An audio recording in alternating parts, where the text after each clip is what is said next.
Hi hello viewers, welcome back to our channel. நான் உங்கள் PK வந்தாச்சு. ஸோ நம்ம இன்றைக்கி இந்த வீடியோவில் எந்த விஷயத்தை பற்றி பேச போகிறோம், யாரை பற்றி பேச போகிறோம் அப்படின்னு சொல்லி கேட்டோம் அப்படின்னா, பொதுவாகவே விஜய் அவருடைய திரைப்படம் வருது அப்படின்னு சொல்லி வச்சுக்கோங்களேன். அது மெர்சல் திரைப்படமாக இருந்தாலும் சரி, அதை தாண்டி வந்த திரைப்படங்களாக இருந்தாலும் சரி, ஸோ அந்த மெர்சல்லேருந்து தான் பெரிய அளவிலான பிரச்சனைகள் அப்படின்றத விஜய் ஃபேஸ் பண்ண ஆரம்பித்தார் அப்படின்னு தான் சொல்லணும். அதுக்கு முன்னாடியே வந்துட்டு பார்த்தோன்னா இந்த தலைவா படம் இருக்கு இல்லையா, அதுலேயே அரசியல் பிரச்சனைகள்லாம் வந்தாலும் கூட மெர்சல் படத்துக்கு பெரிய பெரிய அரசியல் ஜாம்பவான்கள் ராகுல் காந்தி மாதிரியான ஆட்கள் கூட வந்துட்டு தங்களுடைய குரலை கொடுத்துருந்தாங்க. அப்படி ஒவ்வொரு படமும் வந்துட்டு ரிலீஸ் ஆகிறதுக்குள்ள எக்கச்சக்கமான ப்ரெஷர்ஸ், எக்கச்சக்கமான பொலிட்டிக்கல் நெருக்கடிகள் அப்படின்றதெல்லாம் தாண்டி தான் விஜய் அவருடைய ஒவ்வொரு படமுமே ரிலீஸ் ஆகும். இந்த டைம் வந்துட்டு பார்த்தோம் அப்படின்னா அந்த சென்சார் சர்டிஃபிகேட் இருக்கு இல்லையா, சென்சார் சர்டிஃபிகேட்ல பாலிடிக்ஸ் பண்ணிக்கிட்டு இருக்கு ஆளும் தரப்பு அப்படின்னே சொல்லலாம்.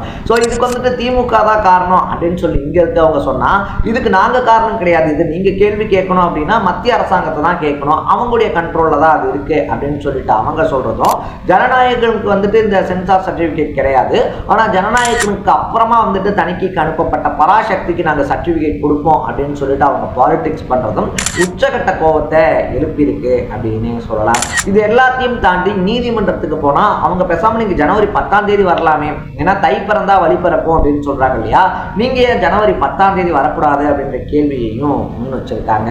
ஸோ ஜனநாயகனை சுற்றி நடக்கக்கூடிய பாலிடிக்ஸ் அப்படின்றது என்ன, அதை தாண்டி ஜனநாயகன் இந்த பாலிடிக்ஸ் எல்லாம் உடைச்சிட்டு ஜனவரி 9 ரிலீஸ் ஆகிறதுக்கான வாய்ப்பு இருக்கா அப்படின்ற மாதிரி பல விஷயங்களை தான் நம்ம பேச போகிறோம். அதுக்கு முன்னாடி நம்ம சேனலுக்கு நீங்கள் புதுசாக வந்திருந்தீங்க அப்படின்னா இதே மாதிரி அப்பப்போ அப்டேட்டாக போயிட்டு இருக்க விஷயங்கள், அது கரண்ட் அஃபேர்ஸாக இருந்தாலும் சரி, பாலிடிக்ஸாக இருந்தாலும் சரி, ஸ்போர்ட்ஸாக இருந்தாலும் சரி, அப்பப்போ அப்டேட்டாக போயிட்டு இருக்க விஷயங்களை நீங்கள் தொடர்ந்து தெரிஞ்சுக்கணும் அப்படின்னு ஆசைப்பட்டீங்கன்னா மறக்காம சேனலை ஃபாலோ பண்ணி சப்ஸ்கிரைப் பண்ணிக்கங்க.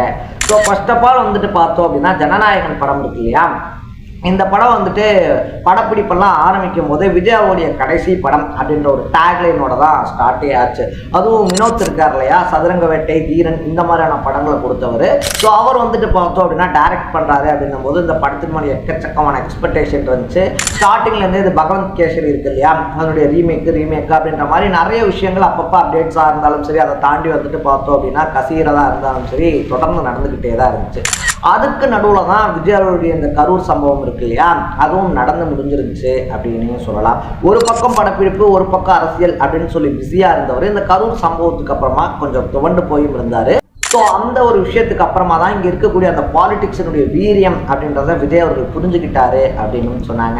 நம்மளை கார்னர் பண்ணணும் அப்படின்னு சொல்லிட்டு முடிவு பண்ணிட்டாங்கன்னா 40 உயிர்கள் அப்படின்றதெல்லாம் அவங்க கண்ணுக்கு ஒரு விஷயமே கிடையாது அப்படின்னு சொல்லிட்டு புரிஞ்சவர் தான் நம்ம தமிழ்நாட்டுக்குள்ள மறுபடியும் இந்த படத்தினுடைய இசை வெளியீட்டு விழா இதெல்லாம் வைக்கிறோம் அப்படின்ற பட்சத்தில் வந்துட்டு இதை காரணமாக வச்சு நம்மளை சுற்றியாக இருந்தாலும் சரி, இல்லை அதை பார்க்க வரக்கூடியவங்களுக்காக இருந்தாலும் சரி, ஒரு பொலிட்டிக்கல் ப்ரெஷர் அப்படின்றது கிரியேட் ஆகும் அப்படின்னு சொல்லிட்டு தான் கடைசி படம் அப்படின்னு சொல்லி இருந்தாலும் எக்கச்சக்கமான ரசிகர்கள் இங்கிருந்து மலேசியாவுக்கு வர முடியாது அப்படின்ற சுச்சுவேஷன்லாம் இருந்தாலும் கூட பரவாயில்ல, சேஃப் அண்ட் செக்யூராக நடந்தால் போதும் அப்படின்ற ஒரு மைண்ட் செட்டில் மலேசியாவில் அந்த விழாவை ஏற்பாடு பண்ணியிருந்தாங்க.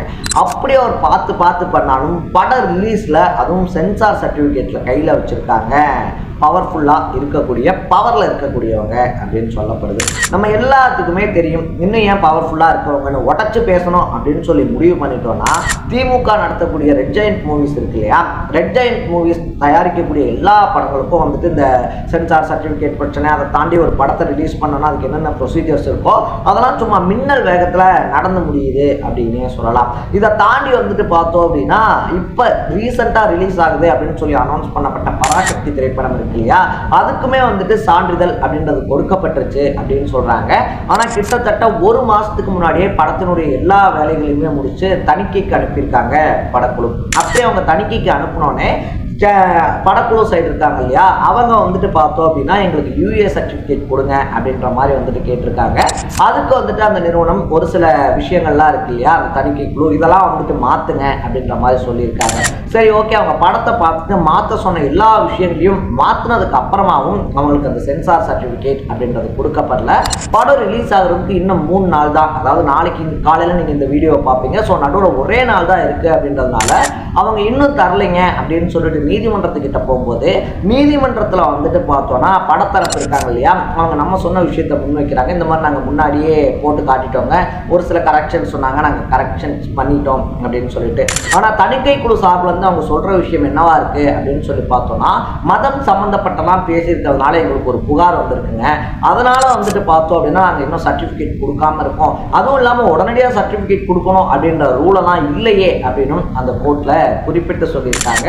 இதை தாண்டி அந்த வழக்கை விசாரித்த PD ஆஷா அப்படின்னு சொல்லக்கூடிய நீதிபதி வந்துட்டு பார்த்தோம்னா, நீங்கள் ஒரு நாள் தள்ளி ஒரு 10ஆம் தேதி வரலாமே, ஜனவரி 10ஆம் தேதி வந்தீங்க அப்படின்னா உங்களுக்கு பிரச்சனை இருக்காதே அப்படின்னு சொல்லிட்டு ஒரு அதிர்ச்சியான ஒரு விஷயத்தை முன் வச்சிருக்காங்க அப்படின்னு சொல்லப்படுது. ஏன்னா ஜனவரி 10ஆம் தேதி தான் வந்துட்டு பார்த்தோன்னா சிவகார்த்திகேயன் அவர்கள் நடித்த பராசக்தி திரைப்படம் இருக்கு இல்லையா, அது வெளிவருது அப்படின்னே சொல்லலாம். ஸோ இவருக்கு யாரெல்லாம் எதிராக நிற்கிறாங்களோ, அதாவது விஜய் அவருடைய ஜனநாயகன் படம் ரிலீஸ் ஆகிடக்கூடாதுன்னு சொல்லி நிற்கக்கூடிய எல்லாருமே பராசக்தி ரொம்ப பெரிய ஹிட் அடிக்கணும்னு நினைக்கக்கூடியவங்க. ஏன்னா அது அவங்களுடைய ஓன் ப்ராடக்ட்டு அப்படின்னே சொல்லலாம்.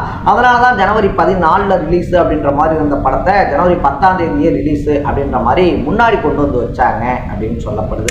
ஸோ ஆல்ரெடியே வந்துட்டு ஒரு பக்கம் பொலிட்டிக்கல் ப்ரெஷர்ல தாவேக்கா சிக்கி தவிச்சுக்கிட்டு இருக்கும்போது இப்படி விஜயனுடைய கடைசி படத்துக்கும் சென்சாரின் மூலியமா அரசியல் ஆக்கியிருக்காங்க அவருடைய எதிரிகள் அப்படின்னு சொல்லலாம். ஸோ படம் மட்டும் சொன்ன தேதியில ஜனவரி 9 ரிலீஸ் ஆகலை அப்படின்னா அது எங்களுக்கு நட்டம் கிடையாது, அது எங்களுக்கு பாதகமும் கிடையாது, யார் ரிலீஸ் பண்ணவில்லையோ அவங்களுக்கு தான் பாதகமாக அமையும் அப்படின்னு சொல்லிட்டு தாவேக்காவை சார்ந்தவர்களும் விஜய் அவர்களை சார்ந்தவர்களும் விஜயனுடைய ரசிகர்களும் மறைமுகமாக எச்சரிக்கை விட்டுக்கிட்டு இருக்காங்க அப்படின்னு தான் சொல்லப்படுது. ஸோ என்ன நடக்க போகுது, கோர்ட் என்ன தீர்ப்பு கொடுக்க போறாங்க அப்படின்றத நம்ம பொறுத்து இருந்தா பார்க்கணும். நானும் அவங்க சொன்னதே தான் இன்னொரு டைம் அழுத்தி சொல்றேன், படம் சொன்ன தேதிக்கு ரிலீஸ் ஆகலை அப்படின்னா விஜய் அவர்களுக்கோ பட தயாரிப்பு நிறுவனத்துக்கோ பிரச்சனை கிடையாது. யாருக்கு பிரச்சனை, எங்க பிரச்சனை அப்படின்றது எல்லாத்துக்குமே தெரிஞ்சிருக்கும். எதுவுமே வேணாம் அப்படின்னு சொல்லி இதை விட்டுட்டு அரசியலுக்கு போறவர்கிட்ட இதுலயே போய் நீங்க அரசியல் பண்ணீங்க அப்படின்னா அது உங்களுக்கு தான் பேக் ஃபயர் ஆகுமே தவிர அவருக்கு எந்த நட்டம் இல்லை அப்படின்றது தான் நம்ம இந்த வீடியோ வாயிலாக சொல்கிறோம்.